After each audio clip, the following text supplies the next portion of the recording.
Here, that happens when you don't turn on the mic. Now you got it on. So what's happening, folks? It is Tuesday night on a raw day down here in Tampa, as the studio window here shows a lot of mist on the window. But tonight, first of all, thanks to everyone who watched and was a part of episode 100. We really do appreciate everyone, our former guests, our friends, everyone who tuned in that day. We appreciate the love and support you guys gave us. But tonight, we start yet another, I guess, maybe legacy, if you want to call it here, as we start off with episode 101. And the best way to start off episode 101 would be with one of the two original Murphs in Philly. But this Murph, of course, used to talk about the weather out there at 6 ABC in Philly. So former meteorologist David Murphy is on with us tonight, as we'll be getting into a little bit as far as his history when it comes to being on TV, how it all got started, and then what's he doing now.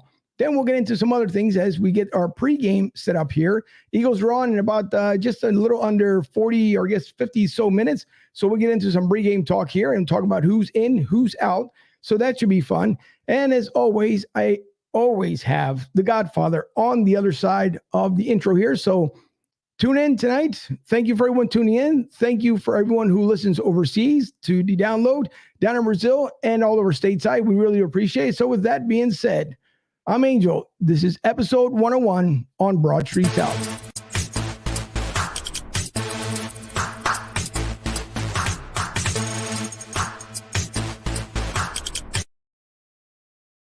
Now, as always, I say it all the time, and it's the honest God truth. I cannot do the show without the man on the other side of here. It is Fuji, also known as the Godfather.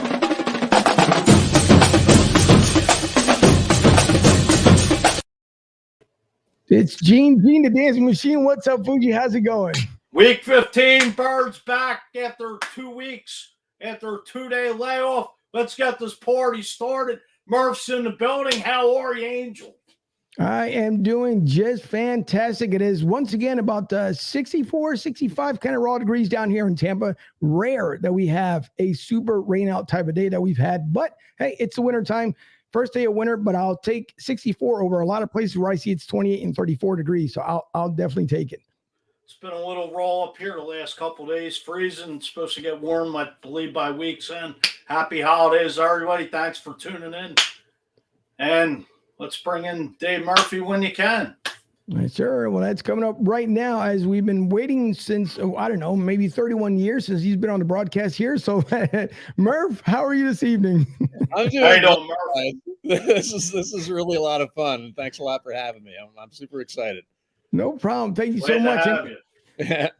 Listen, we talked a little bit off air, and it's the fun part about doing a show that sometimes you get a little bonus time before everyone comes on air here. But Murph, thanks.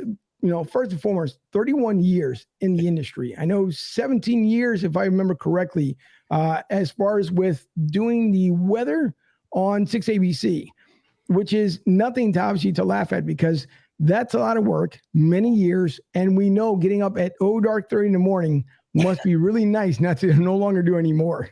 Yeah, that was kind of the idea. The whole plan for the last few years was to try and just stay long enough to get my kids all squared away and to get us in the position we could do this. But yeah, it was 17 years doing the morning show with Matt Tam and Karen, and occasionally Matt Pellman.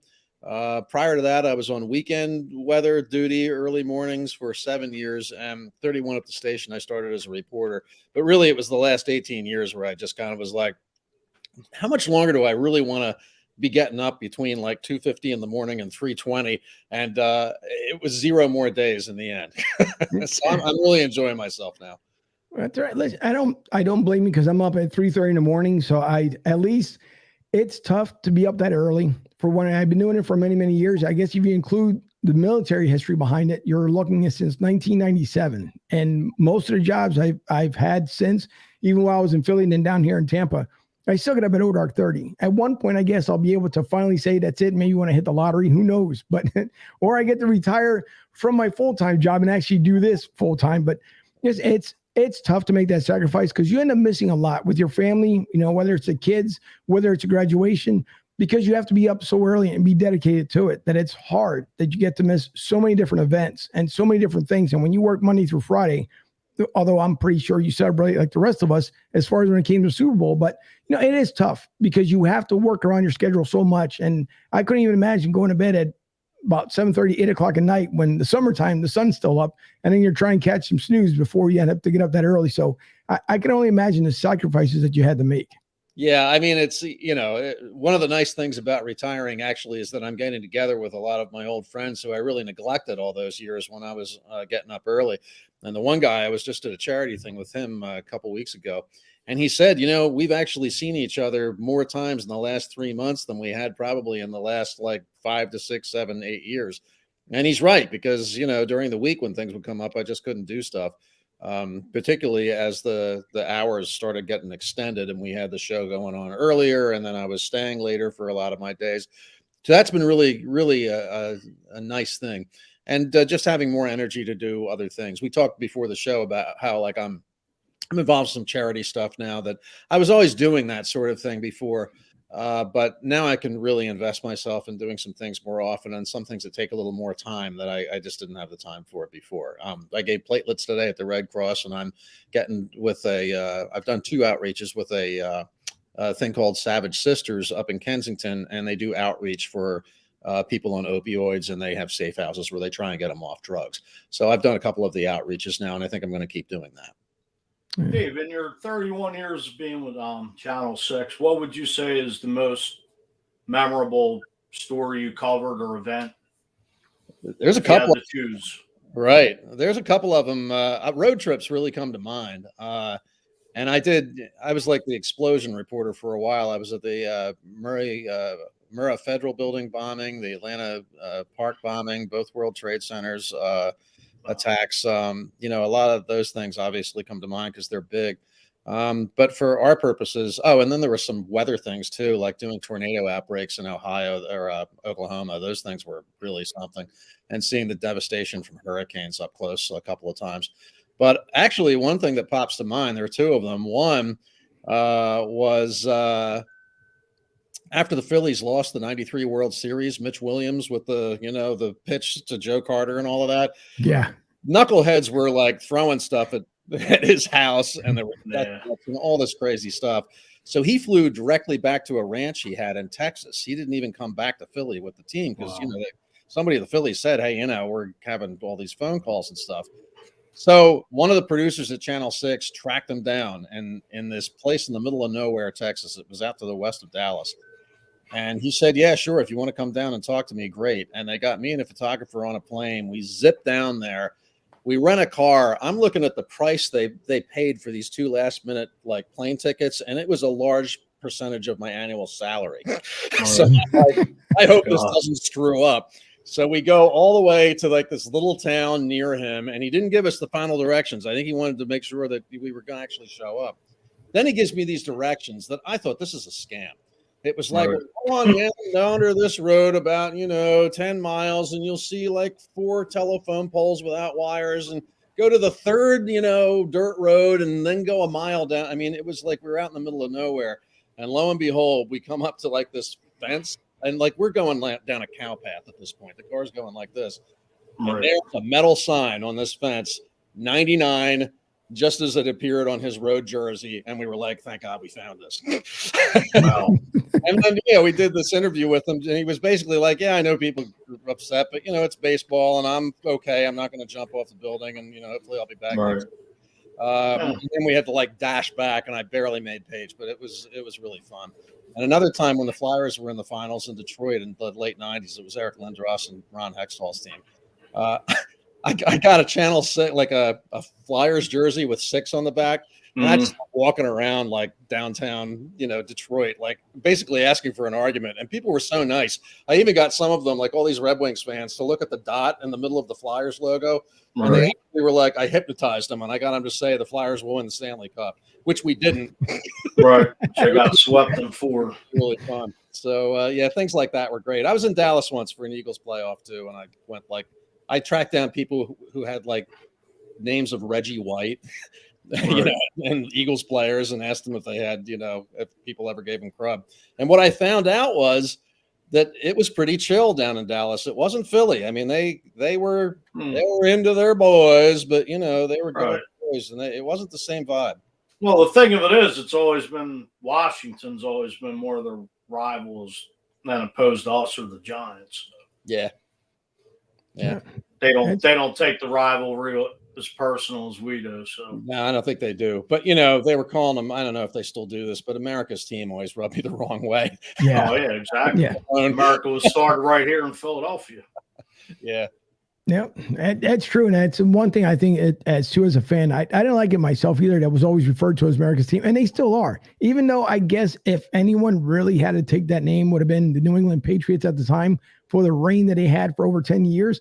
Yeah. So if anybody was America's team, it could have been them. But yeah, it's the same way. We're lucky because we have Big Sarge as one of our media partners, and he covers the Houston Texans, but he loves the Dallas Cowboys. And I know he's trying to get in with the Cowboys as well. So he does work with them from time to time. But he came on with us last Wednesday, and then we ended up having so much fun with him because he's on an Eagles podcast, a Philly podcast, and even though we talk about the Bucs as well down here, but he knows it, so he takes it in stride, and it's a lot of fun. But yeah, as far as America's team, no, and I don't believe the America's team, by the way, is going to make it anywhere near further in the playoffs, maybe in the divisional round. But that's just me. Nothing against the Cowboys, but that's just me. I'm surprised they have the record they have. I mean, I really thought this was going to be a fight to the bottom in this division, and you got to give the Cowboys credit. They're out front now, and I don't know that last game of the season is going to matter much to the Cowboys. In fact, I hope it doesn't, because if the Eagles are still in it, wouldn't it be nice if maybe some of their top players sat it out?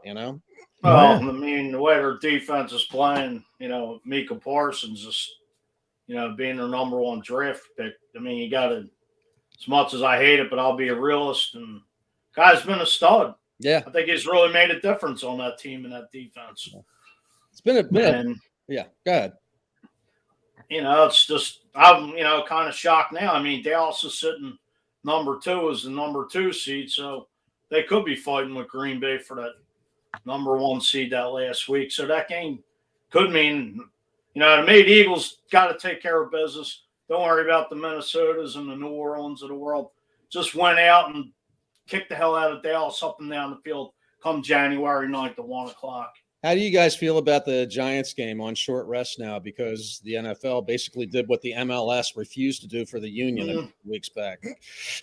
To me, three games in 13 days. I mean, this team, they're at the point now. I heard John Clark reported that Nick Sirianni and Rodney McLeod got this team fired up in a meeting. So you're at the point where your body's beaten up, but you go for dinner now. You want to make the playoffs. You want to make a name for yourself. You go out tonight, take care of business. Tonight, Sunday, you go to Washington January 2nd, and then bring on the ultimate prize on January 9th, because you just went out, forget about everybody else trying to help you out. Yeah. I mean, it'll help, but, this team, I think, since they got the running game going, you got the number 1 running attack in football. You got Jordan Howard, you got Miles Sanders, mixing Boston Scott, Kenny Gainwell. Just mix it up, and, you got a journeyman quarterback tonight. The defense just needs to step it up, and Eagles just got to come out and blow Washington off the map and just take care of business. I'm feeling like they will. I'm not sure which quarterback I want to go tonight. After go. Well, I think you got to watch Jalen Hurts with that ankle injury. I'm sure Gardner Minshew's ready to go on the wings if that ankle aggravates him at all. Yeah. But, pound the ball. Take all that pressure off Jalen Hurts. I mean, that's what the heck you got a number 1 running attack for. Yeah. Since week 8, and bring it. And of course, he's part of the running attack too. It was nice seeing a guy 2 weeks ago, and granted, it wasn't great competition that the Eagles were facing, but he was really hitting those passes. And sometimes Jalen Hurts, I got to remind myself that this guy's a young quarterback, and he hasn't really played that long. Right. In the league. And I know college is tough, but when you get to the pros, it's a faster game. I mean, they say the same thing from AAA to Major League Baseball. It's just a different game. So he's got some learning to do and all of that. But there's a little bit of his play that reminds me a bit of the way Donovan McNabb used to be in the first half of games. You remember how he would throw at everybody's ankles? High, low, and the dirt. High, low, yeah. Only with Hurts, it's like he seems to be on fire for the first, series, and they'll score a lot. And then they kind of go away until the fourth quarter. And I mean, I think there's room for him to get better, certainly. And he's facing, as I said, these great defenses and stuff. Even the worst defense in the NFL is probably better than most of what he saw in college. But here they are in a playoff hunt, and part of me is like, do I want this young kid still learning on the job in this game, or do I not? But hey, I'm a fan, and I'm gonna root for whoever. All right.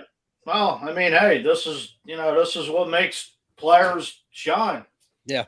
By getting into the playoffs. All right. They may not, you never know a team that's dangerous coming down the stretch. Look at the Eagles a couple years ago when they won out. Yeah. Even though they didn't lose much to Seattle, but Wentz got hot at the right time, and they were winning these games coming back. Yeah.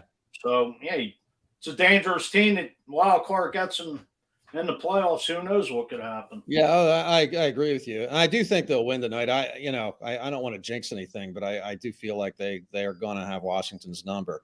Regardless of who's in there. It's just a matter of how close it's going to be.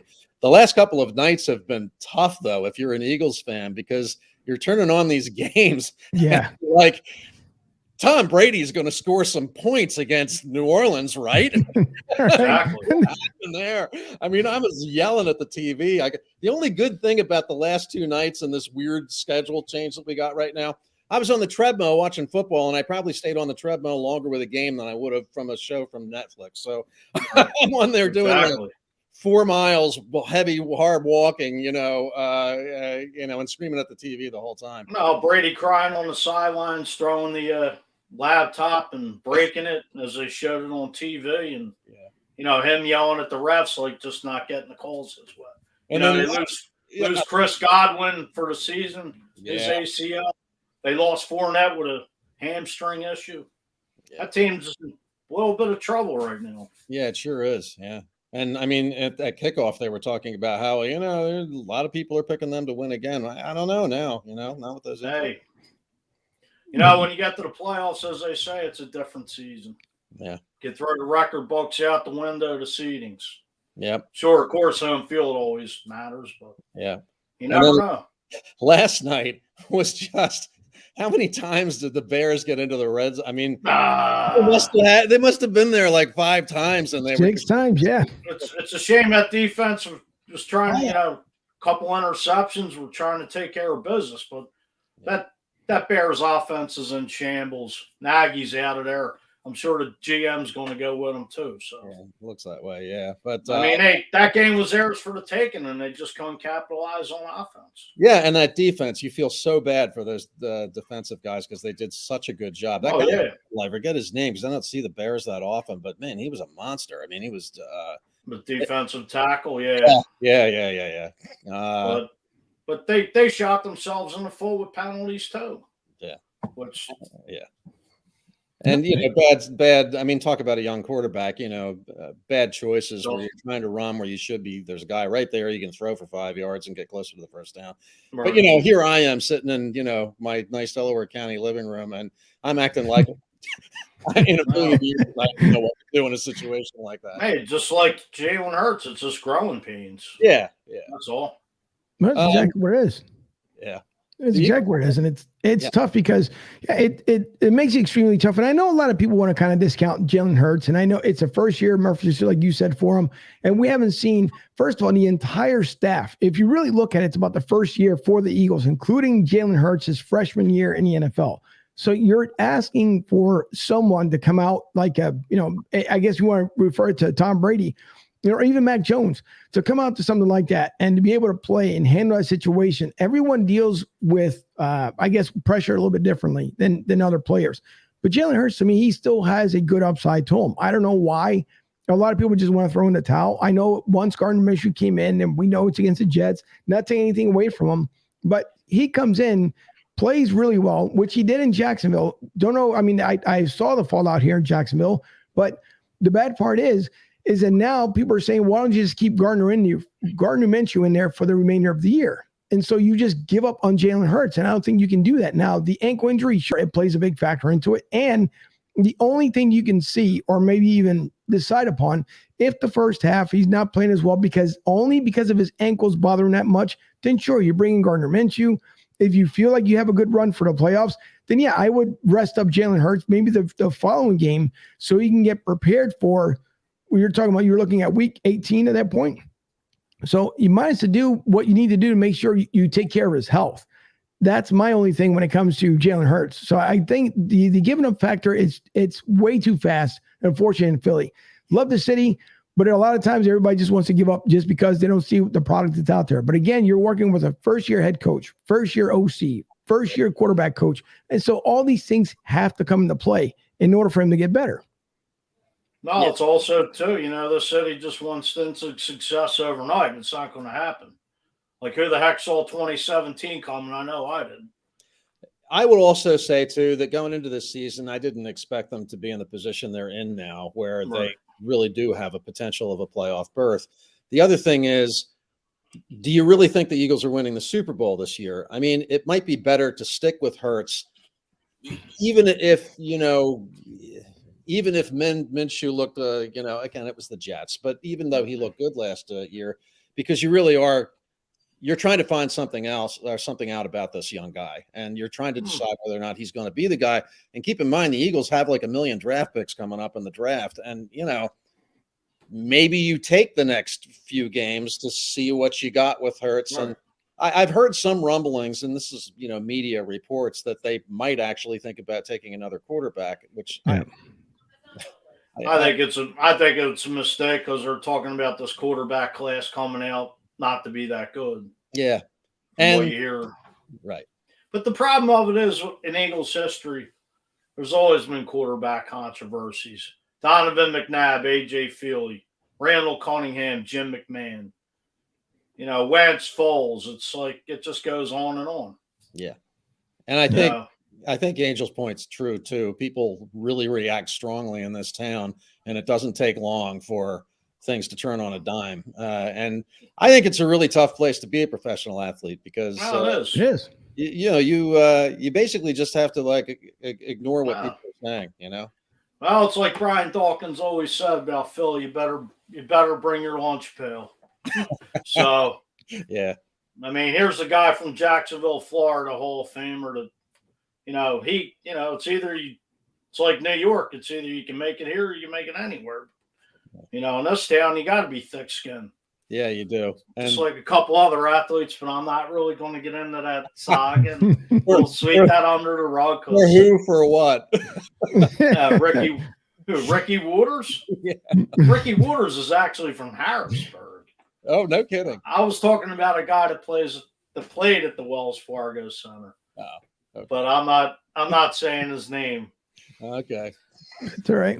Good. And for those who are just tuning in tonight, we are live from the LG Direct Sales Solution Studios with David Murphy, former 6 ABC meteorologist, who's now enjoying his many great days of retirement. And in case everyone missed it in the very beginning, Dave was offered a 5-year contract with Broadtree South to be the local correspondent, but thankfully he signed it, and it's all good. So we'll see David for the next 5 years. Except for Dave, you don't have to wake up at 5:30 or 2:30 in the morning. I'm having too much fun. It's like it's funny when I was thinking about retiring. I had a lot of advice, and people, including my kids, were like, "Well, what's your plan? What's your plans? You have to have a plan if you're going to do this, like what you're going to do and all that." And the more I heard this and thought about this, the more I realized that everybody telling me that you have to have a plan and you have to have a rock solid idea of what's coming next are people who aren't retired. People who are retired are all like, "Hey, you're going to love it." That's kind of the way I feel too. I mean, I had a list of to-do stuff that, I was going to do, just like repairs on the house and stuff. I could turn the camera around and show you a nice hole in my ceiling that I just dug out because I had the roof work done there. And now I got to get the plaster done. But I lost it before I retired, and I didn't bother writing it again because it just doesn't matter. It's like, I get up in the morning or maybe the night before, I'm thinking, well, if the weather's good, maybe I'm going out and doing something in the yard, or, I'm going to go see a movie or something like that, You just sort of take it day by day, and it's really been a lot of fun. Oh, there's Pen. Oh my God. What's up, Pen? Rem. Oh, well. That's like my dad's been the same way too. After he retired, he's 81 years old. God bless him, but he's the same way too. He when he first retired, he didn't want to fully retire, so he ended up finding a part-time job, which turned into a full-time job. But then he ended up retiring for the second time, and then he finally decided to kick back, picked up yet another part-time job because he wanted to move around, and then moving down here to Florida, he did the same thing. Did it part-time for about, I want to say, good 5 years. Again, just to keep himself mobile. Now he's finally decided, you know what, that's enough. I'm good. I'm 81 years old, and now it's time to kick back and relax. And I can't blame the man. My dad's been working all his life. And I mean, for my sister and I, always supported us, always made sure there was food on the table, that we had clothes on our back. And I can't thank the man enough for doing what he's done for us for many, many years. And God bless him. And he's the oldest living out of the Martinez side of the household. So I'm hoping that he can extend that record. So at least I have something to look forward to at the age of 81 years old, if I can keep doing this even when I'm 81. But, you know, I say it in jest, but I would imagine, Dave, I mean, again, just for the many hours that you have to wake up and then being at the broadcast. And as we talked about too, prior to coming on air here, is that when you're with a great team, the fun part is that you love coming to work. You love doing what you do. And I say to my co-hosts all the time, when this stops being fun, that's when the show's over, regardless of whoever you're with or anything else. It always, when it stops being fun, it's over.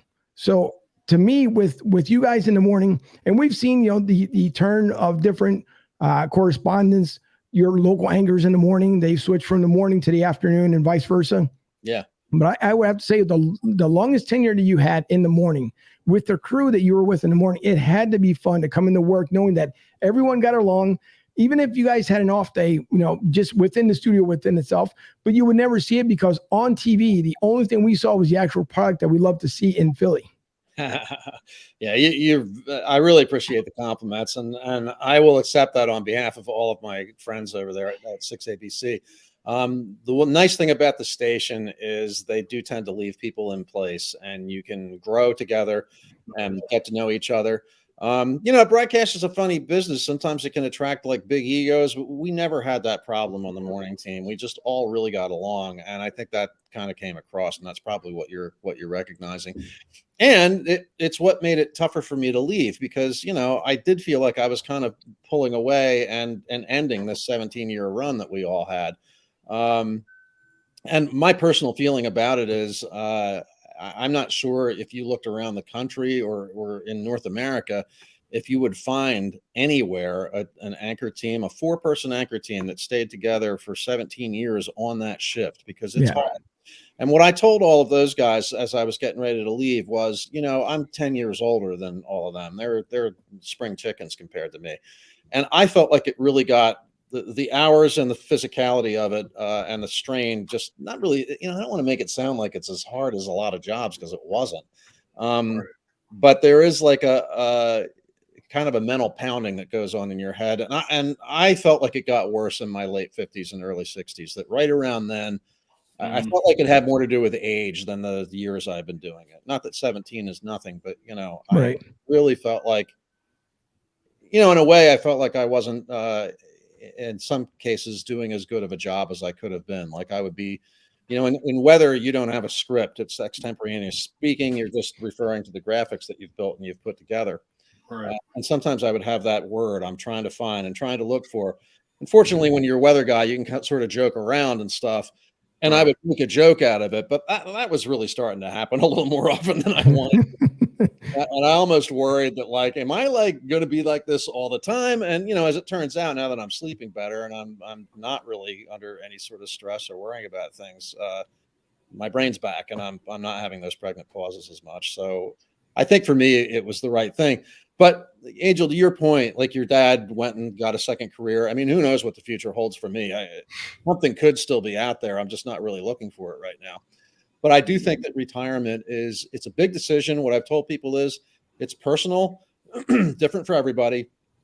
And it occurred to me while I was thinking about doing it and sort of planning the end of it, you know, coming down the wire, that it's one of those really big things that you decide in your life. I mean, for me, it was right up there with what am I going to do for a career and who am I going to marry? And, you know, am I going to have kids and, you know, stuff like that. Am I going to retire? It's big and it's different for everybody. And I don't begrudge people who are like, hey, you know what? I like working and I like my job. And like you said, you know, if it's still fun and it's still, Right. floats your boat, then go for it. For me, it was fun, but it really was having like a physical and a mental toll on me. And I from the beginning have always been a guy who I can say this now because I'm not working for anybody.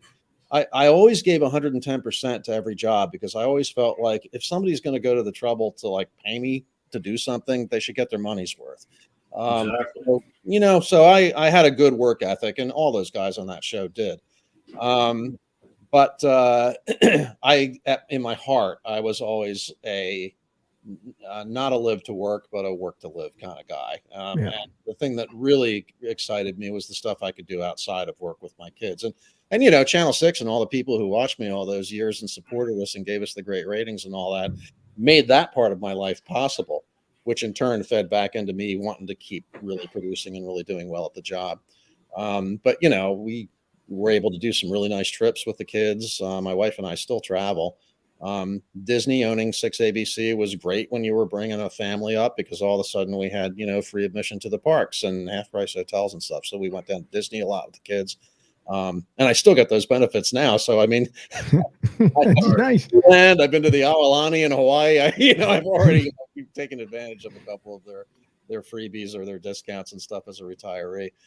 So I guess the circling back, the point I would make is that it was right for me and it was the right time. Absolutely. But, I don't begrudge for a second people who are like, well, I'm liking my life the way it is and I just want to stick with it. Right. Dave, as far as working with Jim Gardner, I mean, a Philly icon, Yeah, 45 plus years. What was it when you first started working with him, and as you just retired, did he give you like any words to, He sent me a very nice email saying that he appreciated the years I had put in there. He would have been one of the guys, so I probably would have been hiding in the corner if I saw him walking the other way because I'd feel like I'm ditching out on him, too, leaving at 62 instead of staying to 65 or even later. Dave Roberts, who I just saw at dinner the other night, he's looking great. He stuck around into his early 70s, I think, if I'm recalling. Yeah. But I remember walking into the newsroom the first day that I was coming in after I'd been hired, and there's Vern Odom standing there, and Jim's over here, and Lisa Thomas Laurie and Mark Howard, and I'm looking at these people, and I'm like, it's kind of awestruck. And I'm thinking I'm going to actually be a part of this. I mean, it was crazy. And as a reporter, when I first got hired, I always looked at myself as sort of a small cog in the wheel. I mean, you're on air, but you're really just sort of this guy over here helping this whole big machine go. And little did I know I was going to have this opportunity to move into weather, which I did not anticipate when I first got the job there. So it was pretty crazy, getting your foot in the door. And by the way, I grew up 7 miles from the station, and I desperately wanted to come back to Philadelphia. My wife and I had met at Temple University. Her family was here. My family and friends were here. My Phillies sports teams were here. But I only applied for Channel 6 because I knew that if I came back to Philly, I wanted a long career. And the other stations, they don't have the longevity sometimes as Channel 6 does. So I kind of took a chance, I guess, in that I sort of limited myself, but I had that goal of this is what I want. And fortunately it worked out. As far as another news colleague of yours, what was it like working with Gary Pop after everything he went through? Gary was he was a super action news guy. He was just really into the station. He'd be another guy if he was still around. I'd be apologizing to for leaving, until there was the last breath of my body, because he really was. He was just Philly, first of all, and a great guy. And when you would first come into Channel 6 as a young person, they expected you to be on it. I mean, my first reporter shift was weekends, of course, because seniority, that's the way you started. But then I was in earlier than the other reporters, which meant whatever blew up or, crazy stuff that happened overnight, that was usually my story. And so I got this idea right away that, wow, they're not taking it easy on the new guy. They want you to step into the fire and do something with it. And the other thing about big market TV is that they don't really, sit there and try and tap you on the shoulder or say, hey, good job or anything like that. You pretty much were just doing the work. And you wouldn't necessarily hear a whole lot of feedback. You were just sort of hoping that, you were doing a good enough job for everybody. Gary was somebody who acknowledged that and sort of recognized that. And he pulled me aside one time early on, a few times actually, and just said, I just want you to know you are really hitting all the right notes here. You're doing a really good job. And, coming from that guy, it was like, oh, geez, I can't tell you how much that meant to me. Wow. And, when he was getting ill, I was filling in on weather at that point quite a bit. So I was doing the 11 o'clock news every now and then. And it was hard. He just really wanted to keep doing the job, and God bless him. They really let him do it as much as he could. Right. Toward the end, obviously he was pretty sick, but he was still doing it together. And I remember the last time I worked with him, and I remember this with Jim Gardner a few times over the years. They had a tradition where after the 11 o'clock show, everybody left the studio together. And if I was there, part-time filling in and just wanting to do some last minute things on the computer or put my numbers away or something like that, they'd wait and they'd be like, no, come on, we have to walk out of here together as a team. It really was. It was a nice gesture. And they did that for Gary the last time I was working for him or with him too. He was just a really good guy. Matt O'Donnell really got along with him real well too, and they had sort of like a bond. And of course, we would do the Gary Papa run, for prostate cancer. They were doing for a while there too, and he was there for the last couple of those. But yeah, that was really tough. But you know what? I mean, that's life. You got to live it to the fullest. And I look back on Gary, and I'm glad you asked that question because what I think about is how nice he was to me when I was a puppy there. Not to get on the past, but I know they said that about Jim O'Brien, lived life to the fullest. And they said he was like a guy that was just full of life. Yeah, from what I've heard, he was gone by the time I got the job there. But Right. I actually was watching the Phillies. I heard he passed away from Harry Cal because I was watching the Phillies, and he said, "Well, we want to, pass along our condolences to everybody over at Channel 6." And I was like, "Oh my God." But from what you hear, he was a very type A driven guy. Right. Another real big fan of, we are a team. And this is a lot of them like that were that way. And, I was too. I mean, I had a real affinity for my show, especially and the, how hard the people on it worked, and not just Matt Tamcaron and Matt Pellman and me, but, the behind the scenes people, the crew. Right. And the producers and all. Some of those producers come in at 11 o'clock at night and work overnight to get that show ready. Wow. And really talented people. But I honestly thought that if I stuck around too much longer, I wouldn't be doing them any favors because I just thought the quality of my work was going to start suffering. So I don't want to do that to them either. Plus, Karen's job filling in for me, and I know she's right. I think the big thing is there's a lot of producers that obviously don't get. What people don't get to see is obviously to put the product in front of you. It takes a lot of work behind the scenes in order to make that work. And a lot of producers don't have the opportunity of coming in front of a TV, whether it's in front of, or even on radio, because it's the guys that work behind the glass who do a lot of hard work. And then if you're creating your own show and putting all that work in and then coming out there to see what the product is, sometimes you're happy with it. And sometimes you just thought, if I just tweak this a little bit more, it would have made it a little bit better. So a lot of kudos to a lot of producers out there and people who try to make things work because it's hard. It's not easy work. And even for you guys to be set up to make sure everything runs properly, it's a lot of hard work. So it's a lot of appreciation as far as I know for Fuji myself, because what we get to do behind the scenes here to make this happen, it is a lot of hours that you end up putting in, but you're happy with what the product and result is at the end of it. So you're absolutely right. There's not enough credit. As far as getting back to Gary Papa and Rick, I'm going to bring up your three comments here momentarily, but with Gary Papa, you're absolutely right. You would never hear the man complain until the very end, would never see in his face, nothing. He was a true champion to the very end. It was incredible. And he just loved what he was doing. He loved Philadelphia. He loved the sports fans. I think that all came out. I think a lot of us over there realized how lucky we were to be in that place, in a place where you could have a long career in broadcasting, which is not always easy.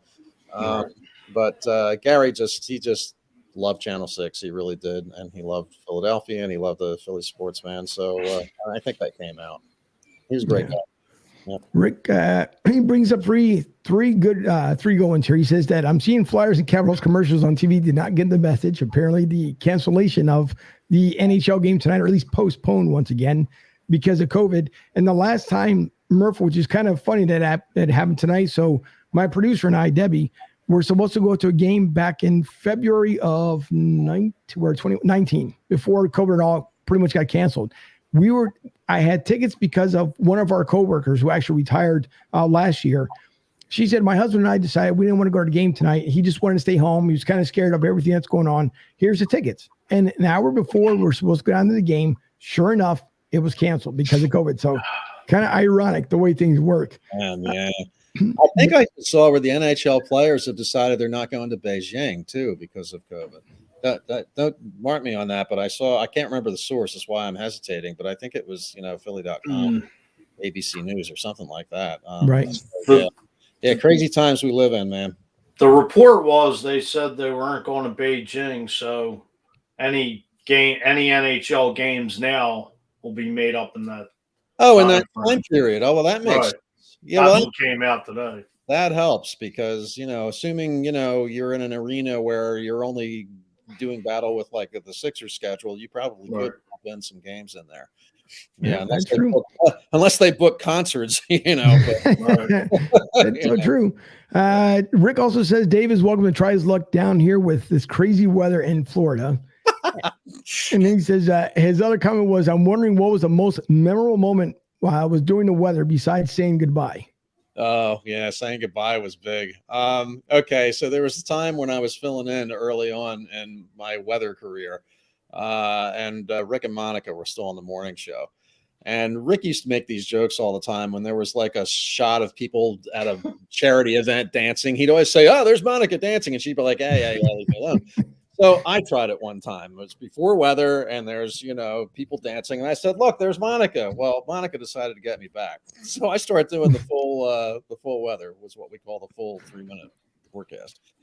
Monica gets up in the middle of this and walks over right next to the lens of the camera and starts doing this, like, and I got like thunderstorms and stuff I'm supposed to be talking about that like, might actually like damage your house that day. So I'm like, okay, all right. So then I'm over there. I'm talking to the guy. And I walked to the 5-day. It was a 5-day board at the time. And now Rick Williams is in the anchor, standing on top of the anchor desk, and he's doing like. Oh my God. I just started laughing so hard. I don't know if anybody ever really got the idea of what the forecast was, because all I could say, I'm holding my gut, and all I could say is, I think I'm going to have to quit. I get back on the 3-shot, and they're like, what was that all about? And so that was pretty funny. And there was another time where we always used to kind of goof off a little bit in the morning show when we could. So this is with the current team with Matt, Pam, and Karen.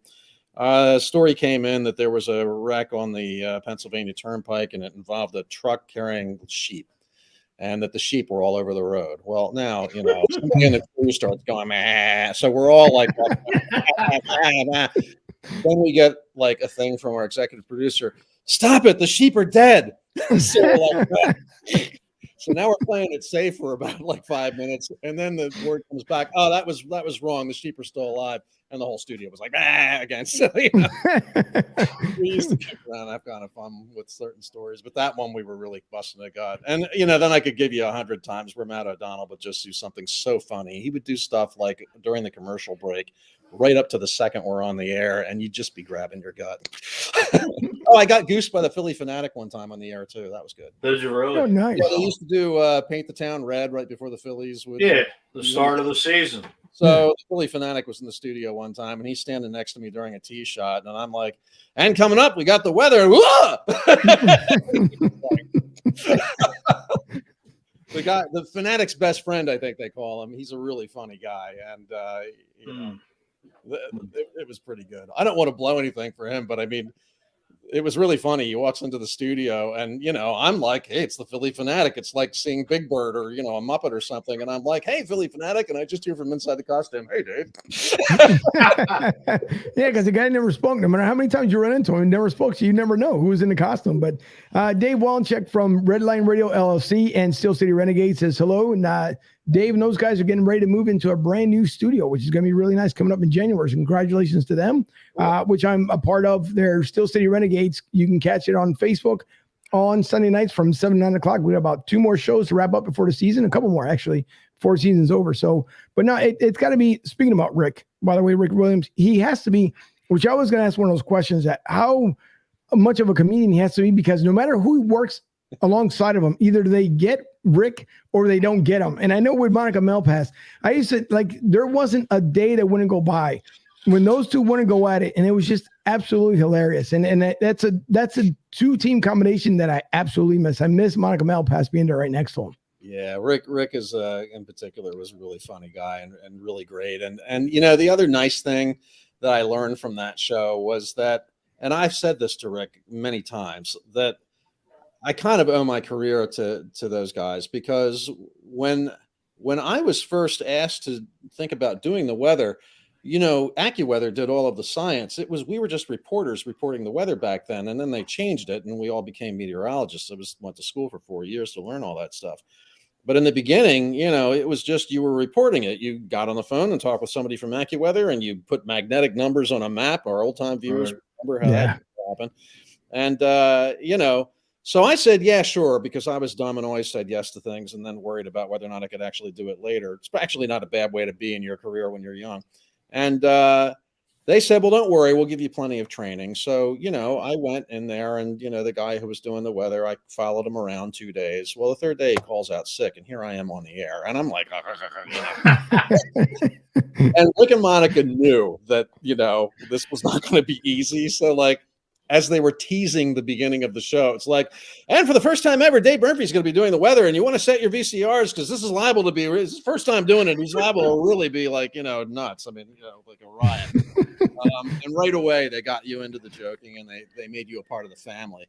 And years later, when it was our show, and Matt, Tam, and Karen and I were doing it, whenever we'd have somebody new coming in to fill in, particularly for the first couple of times, we really went out of our way to try and make them part of the team. And when there was 4-shot teasers or something, I'd just stop and say, hey, you're doing a pretty good job, Maggie.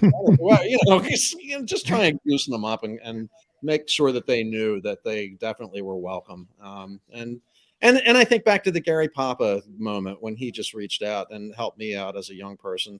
I know personally how much that means and how much help it can be. So sometimes I would just send emails to, like, a new reporter if I really felt, and I wouldn't do it unless I felt like they deserved it. But, we hired good people. And if I thought they did something really good in a stand-up, particularly if it was on our show, I'd send them an email. And, it was just really nice hearing, like, how effusive the response was. They're like, oh my God, this means so much to me. And, thanks. But I think you got to, especially when you've got young people coming in, they're the future of the station. Exactly. Right. Up a little bit, tell them when they're doing a good job. Oh, I think the camaraderie you had in the morning for 17 years was phenomenal. I mean, you could just tell yourself and Karen, and everybody just had a great time laughing and joking. Yeah. And they all bring their own, special skills to the deal too. Karen is just a really warm-hearted person, and I think that comes across. She's very smart, and really, she and I are kind of similar that way, in that we both really, really, really wanted to do a good job. And one of you guys was saying, like, sometimes if you didn't feel like you got it, I think, Angel, you were saying, if you got it perfectly correct, you're like, and both really got us there and make us double down to really make sure that we took care of whatever that problem was and did better the next time. Tam is like the most book read person I've ever met. She is like, she used to be a reporter at Time Magazine, and she worked for ABC, down in for the Washington bureau. She was doing stuff for them. So she just had this world knowledge that kind of went beyond what a lot of local anchors would have. And then Matt is just fearless. Matt O'Donnell. He just is, when they first put him on that broadcast, they were trying him out for about 3 or 4 months before they, gave it to him, at least a couple of months. And I was already like doing basically, I had already been assigned to the morning show as the weather guy. And he was real young when he started. He'd only just started at the station as a reporter a few years before, I think. But he just had this like, I'm climbing into the driver's seat and I'm keeping us on the road attitude. Right. And he also is a great writer and just has facts in his head all the time. And to this day, he will look at a script in the morning before the show and sometimes during the show and get on the computer and make changes to it, to make it more what he feels it should be. So he's just got this fearlessness, and he's also like, a frat boy who's still in college to some degree. I mean, he's so funny. And so I would say, yeah, his two big things were obviously he's super intelligent and really, knowledgeable about what's going on. But he's also got that right combination of sense of humor, which is really helpful in the morning, but also that I'm in control feeling. You always felt comfortable when he was sitting there. Just like I said, the chemistry on there was second to none. You just seemed like before you enjoy your job, and the chemistry just flowed perfectly. Yeah, it really did, and it wasn't a lie. I mean, it was because we really did get along well. Right. I have the distinction though. I think I had been over to the others' houses at least once. Karen would throw parties every now and then, and Matt every now and then Tam, I was definitely at her first place at least once. None of them ever made it to this house until the station asked if they could shoot a commercial for the morning team here. For the Oscars, and we were all supposed to be getting to bed because we were, not able to stay up and watch the Oscars, but we'll tell you what happened. That was sort of the idea. And I told them all, and they all, it was a nice house, I guess, but I all told them I feel so embarrassed. Like I never went to dinner or something. But we just don't do that a whole lot. We have family over a lot, but we're not big party throwers, I guess. Anyway, they all got a chance to see the crib eventually. Was there like ever any outtakes from like the morning? Sure. Yeah, I mean, well, stuff that happens live. They used to do a better job of sort of capturing that sort of thing and making blooper reels sometimes for in-house, but they kind of got away from that. I think just because everybody got too busy. Between social media and everything else, it's just a busier job than it used to be. But they're all in my head though. I would bet. Sean Kilrain, by the way, good friend of the show here. He keeps coming back every single week. Sean, we appreciate you. He says, "What's up, guys? Check this stat out. Historic rushing numbers. The Eagles are averaging 160 rushing yards per game, which puts them in range of the modern-day franchise record of 160.4 rushing yards per game set in 2013, Chip Kelly's first season. The 1949 Eagles averaged 217.3 rushing yards per game, but that 160.4 figure is the highest since 1950. That's some great knowledge there by Sean. Wow. That's quite amazing. And we'll see what happens tonight too, because again, a little banged up on the Eagles side and no code protocol related stuff going on with DC because they have Garrett Gilbert, if I remember, is the starting QB, which he was just signed not too long ago. He was just signed off the Patriots practice squad. Wow. Yeah, that bodes well for us, right?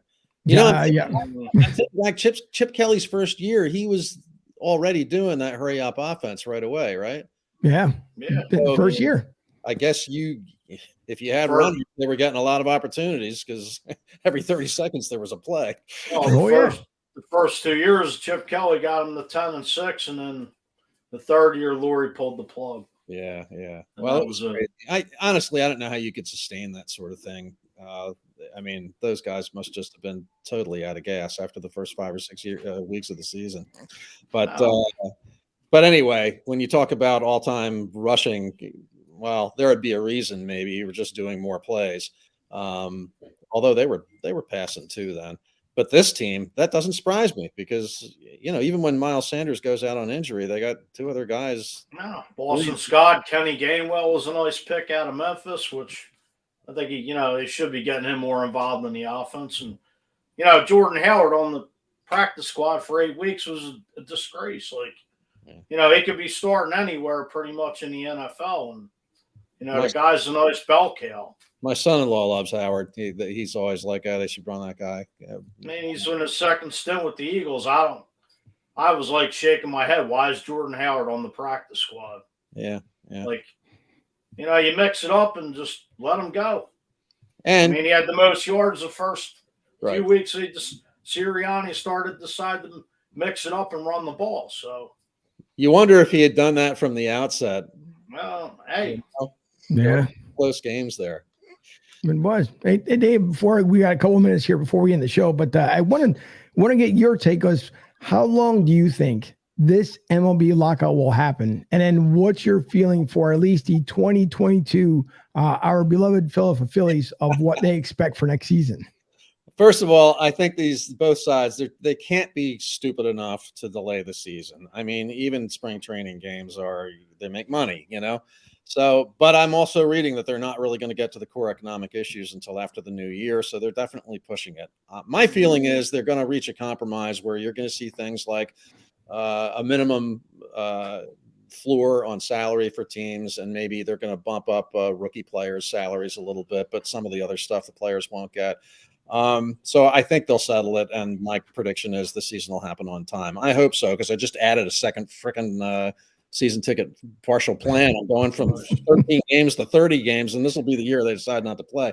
It's the year I can stay up and watch these games. And what's going to happen with the Phillies? Hey, I don't know, because there's a bunch of players not signed, and they haven't done a whole lot yet. Right. So, and we don't know what the salary cap, the penalty luxury tax. Yeah. I mean, it could be that they. Well, that's the problem. Where I don't know if John Middleton really wants to go over that luxury tax. I mean, if you want to play with the Mets, the Yankees, the Red Sox, Houston, whoever, I mean, you got to pay the money. And especially the Mets now. I do think that you're going to see another big outfield signing for them, and I wouldn't be surprised if they bring in another maybe like $5 or $6 million a year relief pitcher. I don't know what they're doing in center field. Honestly, I don't know. But if you get Kyle Schwarber, who can maybe play left field, maybe you just try and do Hazley or some combination of Moniak and Hazley, and you just live with that. And if you get the DH, those guys are batting ninth. I mean, I go after Chris Bryant. He can play center. He can play third. I feel like he's going to cost you. I guess I feel like Chris Bryant's numbers are coming down a little bit, and I know everybody's not on the Bohm bandwagon, but I'm always looking at salaries and the financial part of it. And Bohm is a premium position, and he's not making any money. And that's, if they can get him right, or even halfway right, that kind of takes care of that. I mean, the defense was atrocious last year. And I think Bohm can play first base too at that height. Yeah, I mean, put Reese Hoskins at DH. I guess, although they're probably going to want to put Real Muto at first or DH occasionally to support his knees. I mean, he's going to start getting older. I don't know. It's fascinating. I will boldly say that there is going to be another big signing for the offense. Yeah, there's got to be. And they're not going to do anything else with the starting pitching, but there'll probably be another reliever. I don't know what they're going to do in center field. There just isn't that many more options out there for them. But I do think the playoffs, and honestly, part of the bargaining process is probably going to be adding some more playoff teams. Yep, that's true. I'm going to bring up two last comments here. One is Kathleen from, she says, Fly Eagles Fly. But Kathleen, by the way, I did see your post on Facebook, and we are the official podcaster of Eagles Mania. I will say congratulations to, looks like, the success of your toy drive. Between you, Rich Bridge, the entire gang, Kathleen, great job putting that together. I saw the smiles on the kids' faces. That's absolutely incredible. I know you guys have been working on it since prior to Thanksgiving. And next year we'll see if we can make it bigger and better for next year. But congratulations to you. And also Sean says, I'm also hoping Ryan Kerrigan has a big game, but look at his stats. Kerrigan recorded 95.5 quarterback sacks in 10 seasons with Washington. And tonight will be the first matchup against his former team. You guys think he steps up? Good show again, guys. Thank you, Sean. And enjoy retirement, Dave. Go Phillies. All right. Thanks. No, and by the way, everyone, and those who missed out, once again, you'll see plenty of Dave, 5-year contract here with Broad Street South. He's going to be talking about Phillies all the time.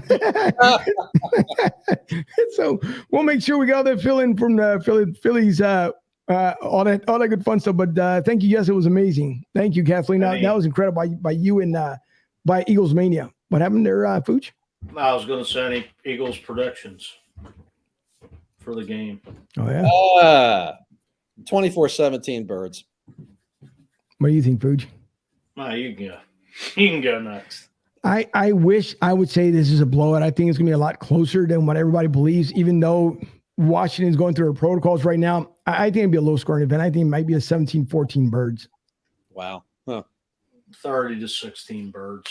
30, yeah, you might be right. Well, we'll see.